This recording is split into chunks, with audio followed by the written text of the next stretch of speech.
capítulo 3. Muy bien.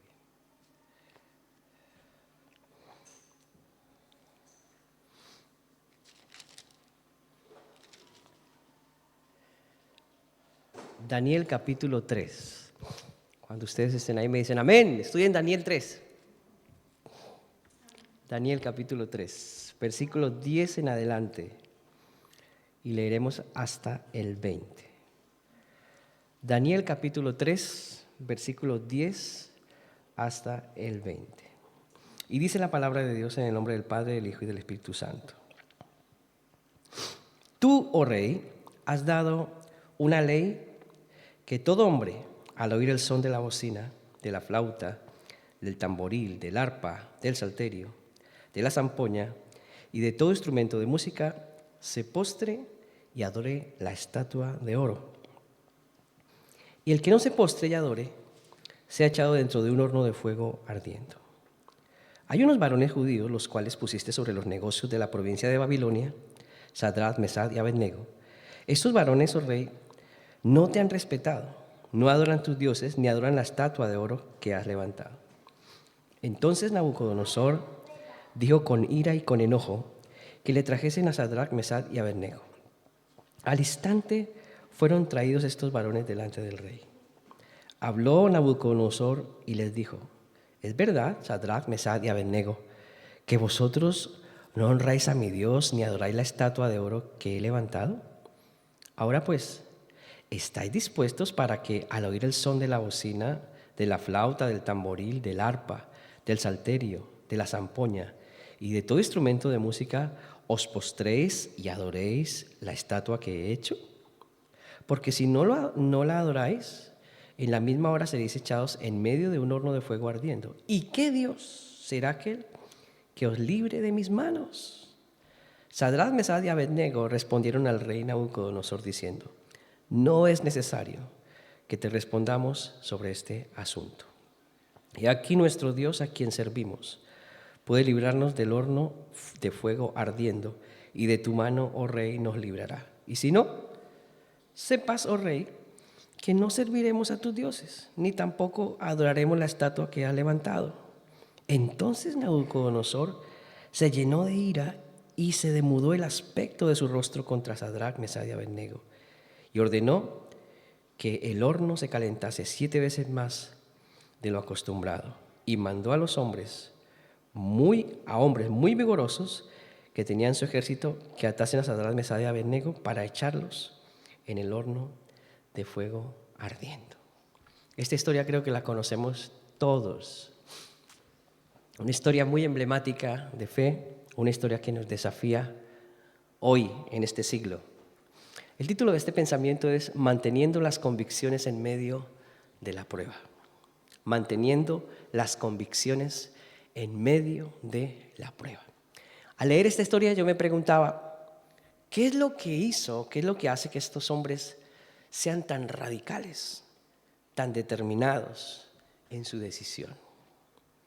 Prefirieron ser quemados antes que ceder a una ley impuesta que les obligaba a adorar una estatua gigantesca del rey que en este momento legislaba, que era Nabucodonosor. Pareciera que como extranjeros y además prisioneros cautivos, no olviden que ellos fueron cautivos, llevados a Babilonia, estaban allí como siervos, como esclavos, esa era la condición de ellos, no tenían elección, debían obedecer esta ley. Sin embargo, y pese a todo pronóstico, la fe en Dios de estos 3 hombres marcó un antes y un después, primero para sus vidas. Esto es interesante. Marcó un antes y un después, primero para sus vidas y las vidas de aquellos que fueron testigos presenciales de un acto de devoción y adoración a Dios sin precedentes. Ahora bien, si tuviésemos que poner en paralelo la realidad y las exigencias políticas de esa época con las de ahora, nos daríamos cuenta que todo sigue igual.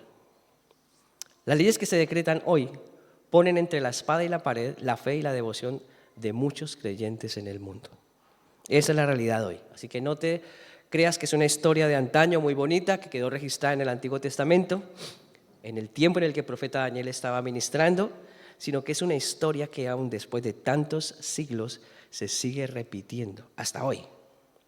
Si bien es cierto, la Biblia nos enseña que debemos obedecer y honrar, ¿cierto? Y orar por aquellos que gobiernan sobre nosotros, ¿cierto? Porque ahora dice, el pastor nos va a volver rebeldes contra el sistema político, nos va a dar brío para que salgamos y hagamos una revuelta contra los políticos. No.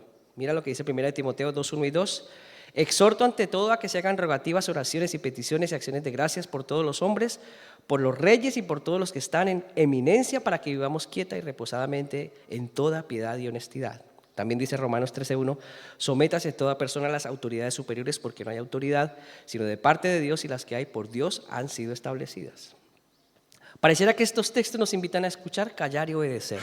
Sin embargo, existe un matiz que Dios también deja en su palabra. Deuteronomio 6:5, en la Nueva Traducción Viviente, dice: ama al Señor tu Dios con todo tu corazón, con toda tu alma y con todas tus fuerzas. Cuando las leyes humanas chocan con las leyes divinas, tratando de desvirtuar nuestra fe y devoción a Dios, prima entonces no la ley humana, sino la ley divina. Hechos 5, 28 y 29 dice, diciendo: ¿no os mandamos estrictamente que no iniciaseis en ese nombre? Y ahora habéis llenado a Jerusalén de vuestra doctrina y queréis echar sobre nosotros la sangre de ese hombre. Respondiendo Pedro y los apóstoles dijeron: eso es necesario, obedecer a Dios antes que a los hombres. Estamos desafiados hoy a vivir en medio de un sistema que saca leyes en contra de la palabra de Dios. Cualquier cosa que yo pueda decir en este púlpito que vaya en contra de las leyes de este tiempo, me puede a mí costar la cárcel también. Tengo que tener mucho cuidado con lo que digo, porque de lo contrario podría estar entre rejas. Esa es una realidad hoy. Sadrach, Mesach y Abednego estaban en la misma condición. Ellos tenían que hacer caso de las leyes que ese rey había impuesto, pero había algo en ellos más grande que esas leyes. Para ser un poquito más actual, esta semana estaba leyendo un artículo que está en la revista Puertas Abiertas. Ustedes saben que Puertas Abiertas es una entidad que sirve a los cristianos perseguidos en el mundo. El artículo es de India y dice lo siguiente: India es una de las más grandes democracias del mundo y el país más poblado del planeta. Sin embargo, según la lista mundial de persecución del año 2024, es el 11º país más peligroso para ser cristiano. Actualmente se está agravando de manera inquietante esa tendencia a la violencia y la persecución por seguir a Jesús. A lo largo del país, los extremistas hindúes perciben a los cristianos como una amenaza y existen leyes que buscan detener las coacciones para abandonar el hinduismo.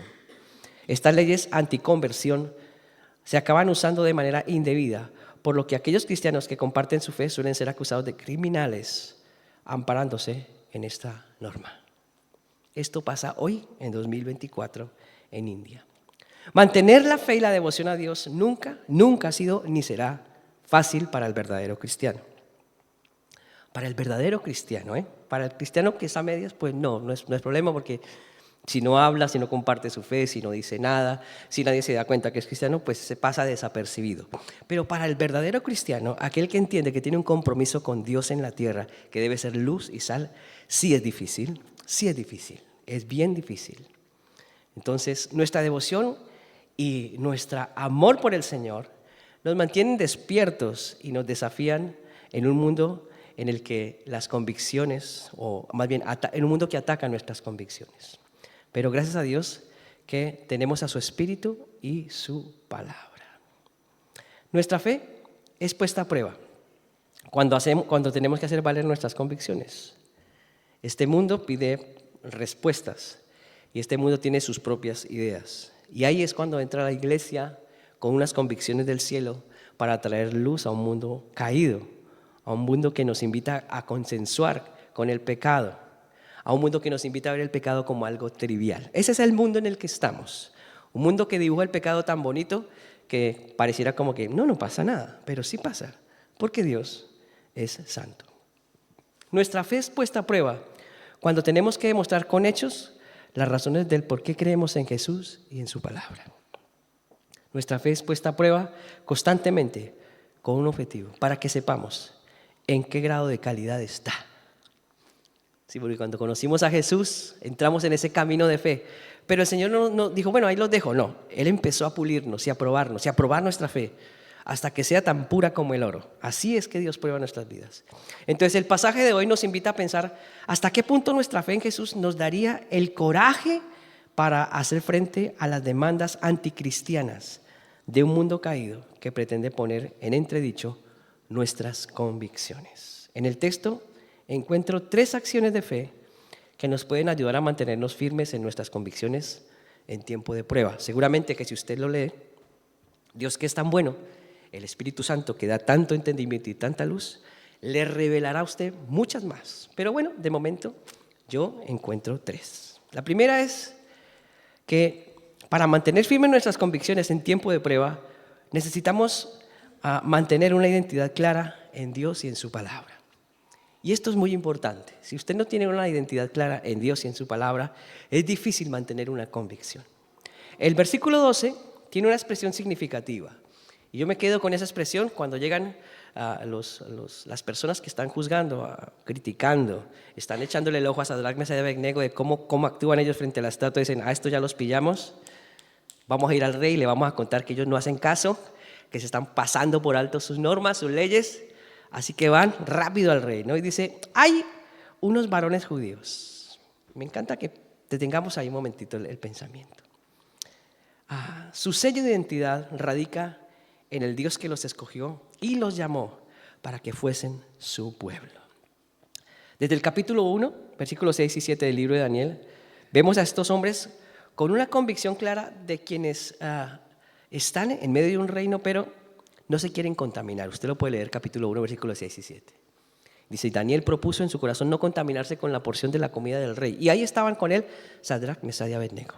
Desde un momento, sí, estamos cautivos, estamos en Babilonia, somos esclavos, pero no nos vamos a contaminar. Genial. Luego más adelante, capítulo 2, versículos 17 y 18, los encontramos orando junto con Daniel, pidiendo revelación por un sueño que tenía perturbado al rey y que puso en peligro sus vidas, ya que el rey mandó matar a todos los sabios y brujos y astrólogos, pues no podían interpretar un sueño que el rey tenía. Es ahí cuando Daniel le pide al rey tiempo para interpretar el sueño y va y busca a sus compañeros Sadrach, Mesach y Abednego para interceder por este hecho y reciben revelación. Y evidentemente Dios les responde favorablemente y Daniel y sus amigos son puestos en lugares de gobierno. Por eso aquí cuando llegamos a este capítulo 3, el problema que van a suscitar ellos es, estos varones judíos que tú pusiste en los negocios de Babilonia, algo así como personas que tenían que ver con la economía del país, los que hacían que entrara dinero, los que negociaban, como ministros de economía, dijeron, es que tras del hecho de extranjeros, que no habían babilonios para que reinaran aquí, no habían babilonios para que tomaran este puesto, y puso unos extranjeros judíos que además son esclavos nuestros. Ese fue el alegato, ¿no?, de la gente, un poquito de envidia ahí latente en el versículo. Así que esa marca identificativa como judíos temerosos de Dios les acompañó todo el tiempo. Pese a que tenían puestos de gobierno, no dejaron que ese hecho influenciara en sus convicciones. Ellos habían sido puestos sobre los negocios de la provincia de Babilonia. Eso es lo que dice el versículo 12. Ellos sabían perfectamente lo que Dios demandaba en su ley. Como buenos judíos, conocedores de la ley de Dios, encontraban lo que dice ahí en Éxodo 23, algo que estaba en sus corazones y en sus mentes. No tendrás dioses ajenos delante de mí. Cuando ellos les plantean la realidad de ir y postrarse ante la estatua, ellos como varones judíos piadosos, que mostraban esa piedad en Babilonia pese a lo que estaban viviendo como cautivos, mantenían su fe en el Señor y sus convicciones estaban muy pero muy arraigadas. Conocían la ley de Moisés y sabían que en esa ley había un mandamiento que decía, no tendrás dioses ajenos delante de mí. Y por esa convicción que tuvieron, tomaron esa decisión, no nos inclinaremos a otros dioses. Qué bueno es que nosotros hoy podamos tener esas mismas convicciones. Las leyes nos pueden invitar a inclinarnos ante situaciones, a aceptar situaciones. Sí, y nos pueden hasta obligar. Pero ¿hasta qué punto tenemos coraje para ponerle y echarle cara y decir, lo siento, pero yo temo a Dios, no estoy de acuerdo con esto? Aunque parezca normal, aunque parece que esto todo el mundo lo acepta, aunque parece que esto que usted está planteando Nadie le pone problema, pero sí hay un problema delante de Dios. Y yo temo al Señor. No estoy de acuerdo con esto. Y tenemos que tener coraje. Nuestra identidad está en Dios y su palabra. Cuando conocemos su palabra, sabemos perfectamente cómo actuar en tiempos de prueba. De ahí que Sadrac, Mesach y Abednego, conociendo lo que decía la ley de Moisés, no tendrás dioses ajenos delante de mí, tomaron de eso como una convicción arraigada en su corazón y dijeron, no adoraremos otros dioses. Cristo es nuestro sello de identidad. Y ese sello de identidad nos fue dado en la persona del Espíritu Santo. Escuche lo que dice Efesios 1:13. En él también vosotros, habiendo oído la palabra de verdad, el evangelio de vuestra salvación, y habiendo creído en él, fuisteis sellados con el Espíritu Santo de la promesa. El Espíritu Santo entonces actúa en nosotros abriendo los ojos de nuestro entendimiento para actuar en consecuencia frente a la prueba o frente a los ataques que el sistema constantemente está enviando.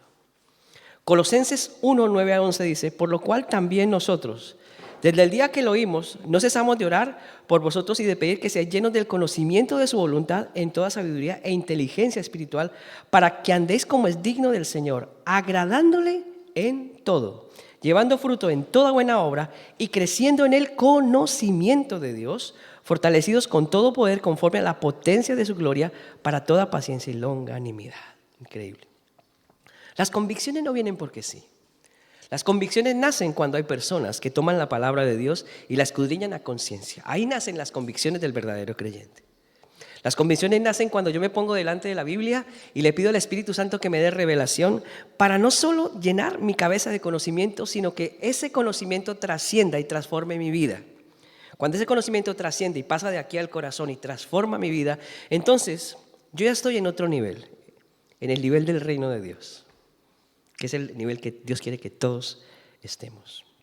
Cuando el Espíritu Santo está en el creyente, este no hace concesiones con el pecado. No. El Espíritu Santo por medio de la palabra confronta al creyente. Dice, mira, mi palabra dice esto. ¿Lo has leído? Si no lo has leído, entonces difícilmente podrá confrontar. Pero cuando tú has leído algo en la palabra y eres consciente de que la palabra dice lo que dice, porque Dios así lo establece, vienen convicciones y el Espíritu Santo toma eso para confrontar, para aclarar, para darte luz, para abrirte los ojos y que no seas presa de concesiones con el pecado. El Espíritu Santo tampoco hace que busquemos culpables para justificar nuestros actos de impiedad, que eso también es otra realidad, ¿no? El mundo nos invita a hacer concesiones con el pecado, pero también nuestra carne nos invita a buscar culpables, ¿no? Para justificar nuestra impiedad. Entonces, sí, yo soy así porque me pasó esto y lo otro. Entonces, claro, siempre tendremos una excusa si miramos a otros. Pero cuando miramos la Biblia, notamos que Dios es tan claro que al pecado le llama pecado y que no hay terceras personas. Es Dios y yo, no hay otra cosa. El creyente verdadero tiene identidad en Dios y actúa en consecuencia de acuerdo a las convicciones que de su palabra ha recibido, aunque eso le cueste ir al horno de fuego. Eso fue lo que le pasó a mis amigos Sadrac, Mesach y Abednego. Cuando dijeron no vamos a adorar a Dios, eso les costó. Pues van a ir al horno. No vamos a adorar a otros dioses, no vamos a adorar su estatua, rey, lo sentimos mucho. Tenemos convicciones reales en nuestro Dios. Entonces dijo el rey, no hay problema, vamos a calentar el horno 7 veces más para que haya un buen churrasco esta tarde. No nos gusta ir al horno, es la verdad. Queremos evitar el horno de fuego a toda costa. Pero la identidad de Dios declara quiénes somos y a quién pertenecemos, pero además de eso nos dice cómo debemos actuar. La identidad en Dios nos hace diferentes, nos separa del mundo. Por eso la Biblia nos llama santos. Santo es apartado, apartado para Dios. Entonces, en este primer punto hemos contemplado este hecho, ¿no? Mantenemos una identidad clara en Dios y en su palabra. Cuando eso es real en nosotros, créame que puede venir lo que venga, pueden plantearnos cualquier cosa, puede levantarse cualquier ley, usted automáticamente percibe que eso está en contra de Dios. Si usted está con su espíritu bien, como digo, bien aceitado, su alma está bien aceitada, ¿cierto? Si no hay algo que chirree por ahí en el alma, sino que está bien aceitado su espíritu, usted lo percibe a leguas, esto no es de Dios. Lo siento, esto no es de Dios. Esta manera de pensar, esta manera de actuar del mundo, esta manera de llevar estas leyes, estas cosas, no son de Dios, lo siento. Tú lo percibes porque tu alma está aceitada en el Espíritu. ¿Cómo podemos mantener firmes nuestras convicciones en medio de la prueba? Segundo, cuando somos dedicados en lo que hacemos para honrar a Dios. Versículo 17 dice: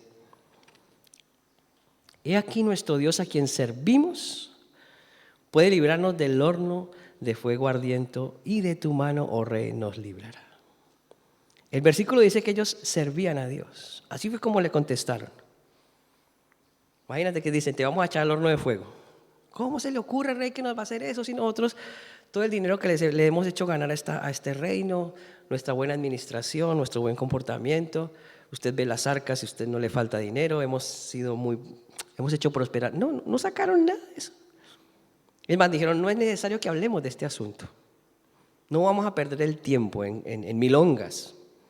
Ojo, que los vamos a echar a un horno de fuego. Para mí es una milonga. No tiene sentido esto, Rey, lo siento. Yo sé quién soy en Dios. Y dice que ellos servían. He aquí nuestro Dios a quien servimos. Y me preguntaba: ¿pero en qué servían? ¿De qué manera? Si eran esclavos de los babilonios. Estaban lejos de Jerusalén, por tanto del templo. No podían ejercer. Estaban ahí, bajo una jurisdicción fuerte, pesada, que les obligaba además a hacer cosas en contra de sus costumbres y de su fe en el Señor. Como vimos anteriormente, ¿cómo servían al Señor ellos? No se contaminaban, que se los dije al principio. Tenían una vida de oración, pero además, como dice el versículo 12, eran ministros de economía en Babilonia. Servían a Dios haciendo bien su trabajo. Colosenses 3, 22 y 24 dice: siervos, obedeced en todo a vuestros amos terrenales. Esta lectura no la tenían ellos en ese tiempo, pero en el Espíritu yo puedo saber que seguramente el Señor les decía: ahora que han sido puestos en estos lugares de mucha preeminencia importante, sigan siendo luz ahí. Den lo mejor en ese trabajo. Hagan lo mejor para honrarme en su trabajo. Y aquí dice Pablo en Colosenses: siervos, obedeced en todo a vuestros amos terrenales, no sirviendo al ojo como los que quieren agradar a los hombres, sino con corazón sincero, temiendo a Dios. Y todo lo que hagáis, hacedlo de corazón, como para el Señor y no para los hombres, sabiendo que del Señor recibiréis la recompensa de la herencia, porque a Cristo el Señor servís. Oiga, tremendo esto. Cuando Sadrac, Mesach y Abednego estaban en Babilonia ejerciendo su trabajo en la economía del país, ellos no servían al rey de Babilonia, ellos lo hacían como quien servía a Dios. Y esto les puso en un nivel muy, pero muy grande. Qué interesante manera de servir a Dios. Siendo dedicados en todo lo que hacemos, sabiendo que estamos sirviendo a Cristo. Por supuesto que podemos servir en las cosas del templo. Esto está muy bien y es bueno para el desarrollo de la obra de Dios. Pero no podemos hacer un estereotipo de esto. A veces la gente dice: no, yo no sirvo a Dios porque no hago nada en la iglesia. ¿Cómo? Sadrac, Mesach y Abednego se cogerían el... ¿Cómo? ¿Qué está diciendo este creyente del siglo XXII? ¿Cómo? En todo lugar debemos servir al Señor. En la universidad, en el trabajo, en la calle, en todo lugar donde tú estás. Recuerda, eres un siervo y una sierva de Dios. Así que sí, por supuesto, podemos servir en el templo, pero no hagamos de eso un estereotipo. Tú puedes servir a Dios siendo dedicado en tu trabajo, en tu lugar de estudios, mostrando lo eficiente que eres, lo respetuoso y lo responsable que eres como cristiano. Cuando tú actúas de esa manera, permeas el lugar donde estás, permeas el lugar de esa fe que has demostrado en Dios. ¿Cómo se demuestra la fe en Dios? Con hechos. Con hechos. Y los mejores hechos de demostrar nuestra fe en Dios, donde trabajamos o donde nos movemos, es haciendo las cosas de la mejor manera posible, con la más alta calidad. Cosa que cuando la gente para la cual tú trabajas pueda decir: madre mía, chapó, increíble. Nunca había visto una persona trabajar como tú. Es que de verdad te esmeras en lo que haces. Y tú tienes que decir: Señor, gloria a tu nombre. No dejes que me llene ahora de orgullo, porque eso nos pasa, ¿no? Cuando nos dicen que bien hacemos las cosas, se nos infla el corazón. Es ahí cuando debemos remitir esa gloria al Señor y decir: Señor, que Cristo sea exaltado en lo que yo hago. Si Cristo no puede entrar en los asuntos de tu vida cotidiana, difícilmente la gente conocerá a Dios. Si Cristo no puede entrar en los asuntos de tu vida cotidiana, difícilmente podrás servirle con eficiencia en las demás cosas que tienen que ver con su reino. Eso quiere decir aquí en el templo, en la iglesia, ¿cierto? La mejor forma de aprender a servir a Dios es cuando estamos sirviendo afuera. Así como tú eres afuera en lo que haces, serás aquí adentro. Igual, igual. Nuestras acciones en la vida cotidiana deben reflejar las convicciones que tenemos en Dios, aunque eso nos lleve al horno. Otra vez digo, aunque eso nos lleve al horno. Y 3, ¿cómo podemos mantener firmes nuestras convicciones en medio de la prueba? Cuando dejamos que Él sea soberano en medio de la prueba. Y esto de hablar de la soberanía de Dios me encanta. La declaración que hace Sadrach, Mesach y Abednego en el versículo 17 y 18 dice que muestran ellos una confianza en Dios increíble. Dicen mucho de la confianza en Dios de estos hombres. Si yo resumiera lo que dice versículo 17 y 18, lo hablaría de esta manera. Dios puede salvarnos, pero si no lo hace, seguiremos siendo fieles a Él. Así de claro lo tengo. Rey, ¿cómo te parece? ¿Y sabes qué pasó? El rey dice que se le cambió el semblante, se le pusieron los ojos verdes, rojos, amarillos, empezó a echar fuego. No, eso no dice. Pero más o menos podría pasar eso, ¿no? Se volvió casi medio loco, una ira impresionante. Digo, ¿así? Pues caliente menecedor nomás. Ellos están sujetos a la soberana voluntad de Dios en medio de la prueba. ¿Podía salvarlos o no? Pero eso no cambiaría su fe y su devoción por Él. Esto es increíble. Es más, ellos tomaron este tiempo de prueba para mostrar su verdadera devoción por Dios. Esto tiene que hablarnos a todos aquí. ¿Tus tiempos de prueba sacan el verdadero cristiano o sacan tu carne a relucir? ¿Qué sacan en ti los tiempos de prueba? Aquello cuando tú dices, es que no encuentro respuesta, es que Dios no me habla, es que Dios no me ayuda, es que Dios me ha dejado solo, es que Dios se olvidó de mí. ¿Qué saca ese tiempo de prueba? ¿Un verdadero adorador o una verdadera queja? Hablaba hoy Manoli en la introducción de la queja o la gratitud. Pues Sadrach, Mesach y Abednego decía, no pasa nada, sí, Dios puede salvarnos, pero si no, nuestra fe sigue intacta hacia Él. En ocasiones nos molestamos con Dios y su iglesia porque Él no responde de acuerdo a nuestras demandas. Seguramente Dios en algunas ocasiones no respondió como tú querías y tu fe se sintió un poco afectada. No sanó a tu ser querido, no impidió que perdieras tu hipoteca, no te proveyó un trabajo digno, no ha salvado aún a tus hijos. Podemos tomar dos actitudes. Nos enfadamos con Dios y con todo el mundo porque las cosas no salen como queremos, o tomamos ese momento de prueba para mostrar a Dios nuestra mayor devoción por Él. Y eso lo tenemos que escoger nosotros. Por eso, cuando tenemos verdaderas convicciones, las pruebas no pueden ser un aliciente para apartarnos de Dios, para enfadarnos con Dios y con la gente. No, debieran ser más bien un lugar desde donde el cual yo pueda demostrar una devoción más genuina al Señor. Mira, Señor, mi mundo se está deshaciendo, se está desmoronando, pero tú sigues siendo mi Dios. ¿Qué me puede pasar hoy? ¿Será que esta situación me va a llevar a la muerte? Pues si me muero, me voy con el Señor.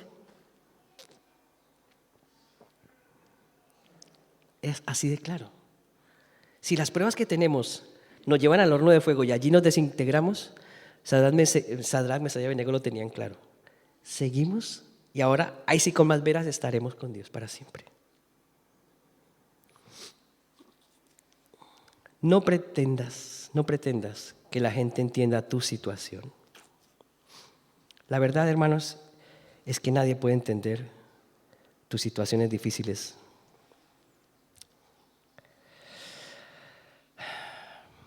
Si acaso muchos se hacen una vaga idea de lo que tú sufres y vives. Porque sabes una cosa, Dios no prueba en masa. Así como te salvó a ti personalmente, te llamó a ti personalmente, te dio salvación a ti personalmente, la prueba es algo personal.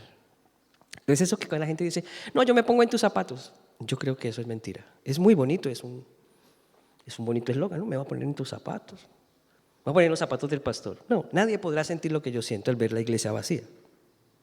Nadie. Pastor, póngase en mi piel. Yo tampoco podré sentir lo que tú sientes en tu prueba.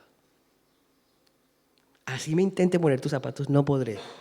Porque a lo mejor tus zapatos son más pequeños que mi pie o más grandes que mi pie. Total, no voy a poder calzarlos igual. Tus zapatos son únicos. Tu prueba es única, exclusiva. Suena bonito ponerle los zapatos y lo otro, pero eso es demasiado trivial, es una quimera. Perdónenme que sea tan franco, pero ya tengo 50 años y la vida me ha enseñado muchas cosas. Nunca te podrán entender cuando tú eres probado. Por eso la Biblia nos llama a entender, nos llama no a entender tanto las pruebas de los demás, sino más bien a acompañarlos en la prueba. Y eso sí que lo podemos hacer. No podemos entender las pruebas de los demás, pero sí podemos acompañarlos en esa prueba. Por eso la Escritura dice, sobrelleven las cargas los unos de los otros. Vale. Sobrellevar no es lo mismo que entender cómo sufre un hermano. Cuando un hermano pierde a un hijo o a un padre, sí, qué tristeza, pero nunca podremos experimentar el dolor de ese papá y de esa mamá, nunca. Nos pueden conmover, sí, nos pueden sacar lágrimas, sí, pero nunca podremos experimentar ese mismo dolor. ¿Qué hacemos? Acompañamos. Escuchando si tienes el privilegio de que te cuenten sus cosas y orando por ellos. Y en algunas ocasiones, como les decía, llorando a su lado. Llorad con los que lloran, dice la Escritura. No pretendas que la gente entienda tu situación, pero hay algo interesante aquí. Procura que la gente vea tu convicción de fe en medio de tu situación. Eso sí lo puedes procurar. Cuando la gente ve que a pesar de mi dolor, de mi tristeza, que a pesar de, señores, que no encuentro respuesta, que nuestros hermanos en la fe dicen, mire este hermano, todo lo que tiene y se mantiene fiel al Señor. Da igual lo que le pase, sigue dando gloria a Dios. Da igual lo que le pase, sigue amando al Señor. Da igual lo que le pase, nunca escucho renegar contra Dios, nunca le escucho renegar contra Dios. Siempre tiene un gloria a Dios en su boca. Este hermano es un ejemplo de fe para mí en medio de la prueba. Y eso es lo que Sadrach, Mesach y Abednego hicieron. Nuestro Dios puede librarnos y si no, no pasa nada. Seguimos siendo fieles a Él. Gritaron a todos los cuatro vientos a quién pertenecían, de quién eran, quién era su Dios y hasta qué punto estaban dispuestos a ir por causa de ese Dios. Procura que la gente vea tu convicción de fe en medio de las pruebas. Eso les va a ser un referente muy poderoso para el futuro. Porque al final, tarde que temprano, todos seremos probados por Dios. No me gusta eso, pero es lo que la Biblia me dice. Todos seremos probados por Dios. Nuestra fe es probada. Las palabras de los tres jóvenes en Babilonia nos desafían a ser fieles a Dios, sea cual sea su respuesta. Tenemos dos ejemplos más en la Biblia. Job 13:15, dice Job, después de conversar con Dios, he aquí, aunque Él me matare, en Él esperaré. ¡Wow! Este Job estaba loco. Pero cuando usted lee la historia de Job, sus amigos quisieron ponerse en los zapatos de Job. No lo lograron. Es más, muchos de esos, cuando uno sigue leyendo el libro, se da cuenta que no acertaron en sus consejos tampoco. Pero lo acompañaron. No pudieron hacer más. Después Job tuvo que orar por sus amigos. Y después de que Job hubo orado por sus amigos, capítulo 42, Dios le bendijo a Job. Le dio hijos y le dio riqueza y bueno, una cantidad de cosas. Job, un ejemplo de una fe igual, ¿no? Aunque Él me matare, en Él esperaré. ¿Cómo puede? Yo me preguntaba, ¿cómo puede un muerto esperar en Dios? Pero eso es la convicción de fe, ¿no? Aunque Él me matare, en Él esperaré. Job 13:15. Y el mayor de nuestros ejemplos, nuestro Salvador, Lucas 22:41, allí en Getsemaní, dice, allí Él se apartó de ellos, estaba con sus apóstoles a la distancia como de un tiro de piedra, y puesto de rodillas oró diciendo, Padre, si quieres pasa de mí esta copa, pero no se haga mi voluntad sino la tuya. Confiamos o mantenemos firme nuestra convicción cuando confiamos en la soberana voluntad de Dios, sea cual sea la respuesta. Seguimos siendo fieles a Él. Sea cual sea la respuesta, seguimos siendo fieles a Él. ¿Sabes que cuando ellos dijeron, usted sigue leyendo la historia, no adoramos y no adoramos y no adoramos, el rey mandó calentar 7 veces el horno y los metió en el horno? Y de repente dice que apareció un cuarto entre ellos andando. Y el rey dijo, este es como un hijo de los dioses, dijo el rey Nabucodonosor. Y estaba perplejo de ver la imagen. Yo me imagino que tenía que ser algo súper espectacular. Algo así como lo que pasó en la transfiguración, pero dentro del horno, así un resplandor increíble del cuarto que se paseaba con ellos. De repente los llama y salen y dice que no estaba ni quemada su ropa, ni sus cabellos, nada, nada. No olían ni siquiera a nada de humo. Ese día el rey decretó, cualquiera que se oponga al rey de ellos, lo descuartizan. Qué interesante es tener nuestras convicciones en el Señor firmes. Me encanta lo que Pablo escribe. Sea que vivamos o sea que muramos, somos del Señor. Somos del Señor y esa tiene que ser nuestra convicción. Saquen las leyes que saquen, digan lo que digan, nos pongan la espada al cuello. Algún día seguramente, amados, cuando venga una persecución en sí por nuestra fe, es ahí cuando tenemos que tener coraje y decir como Sadrach, Mesach y Abednego, no importa, tengo que ir al horno, voy al horno, pero no dejaré de ser fiel a mi Dios. Yo sé en quién he creído, dijo Pablo. Yo sé a quién he creído, dijo Pablo. Cuando tenemos esa convicción, creo que estamos mucho más tranquilos. El tipo de fe que tienes en Dios está sujeto al tipo de convicciones que estás gestando en tu vida por medio de su palabra. Es una pregunta final para concluir.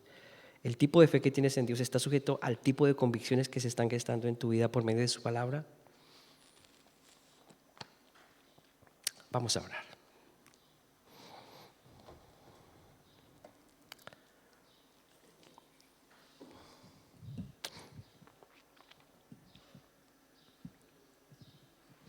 Quiero que asimiles esta palabra,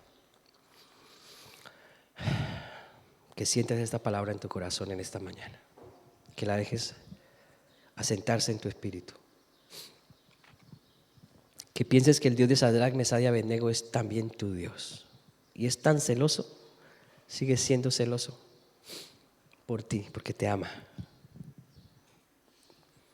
El Dios de Sadrach, Mesach y Abednego es el Dios que está hoy aquí en medio nuestro, al que servimos, al cual le cantamos, al cual adoramos.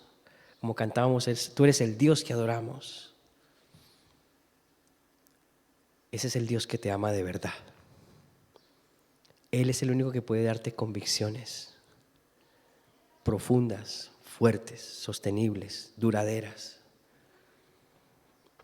Tendrás que luchar contra ti mismo, contra el sistema. Pero si mantienes unas convicciones firmes, serás vencedor. Serás más que vencedor en Cristo Jesús. No dejes que el mundo atropelle tus convicciones. No permitas que tú mismo atropelles tus convicciones por darle un gusto a tu carne o a tus pensamientos. No. Deja que sea el Espíritu Santo quien te guíe día a día, paso a paso. Deja que la soberana voluntad de Dios actúe en medio de tu situación, sea la que sea. Quizás vas a tener que ir al horno, ¿sabe? Porque nuestras convicciones no omiten que vayamos al horno. Vamos a ir al horno, seguramente. Pero es en el horno donde la gloria y el poder de Dios más se manifiestan. Es en el horno donde el Hijo de Dios aparece.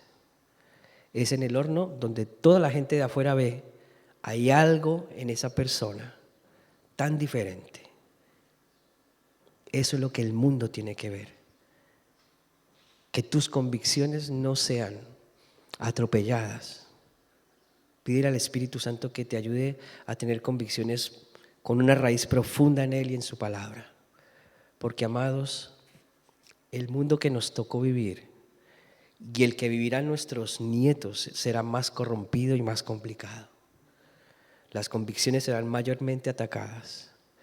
Por tanto, no solo te aconsejo que aprendas esas convicciones para ti, sino para impartirlas a aquellos que son más pequeños que tú.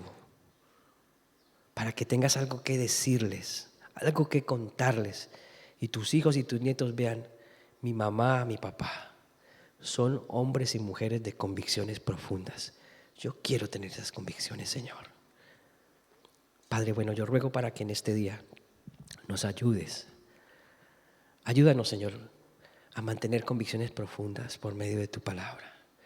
Que tu Espíritu nos enseñe, que tu Espíritu nos afirme en Cristo, que tu Espíritu nos dé el poder, Señor, y el coraje para ir en contra de un sistema que día a día nos quiere arrinconar, que día a día nos quiere permeabilizar, un sistema que quiere que seamos como ellos. Dios, danos el coraje, aunque eso cueste, ir al horno de fuego. Señor, gracias en el nombre de Jesús.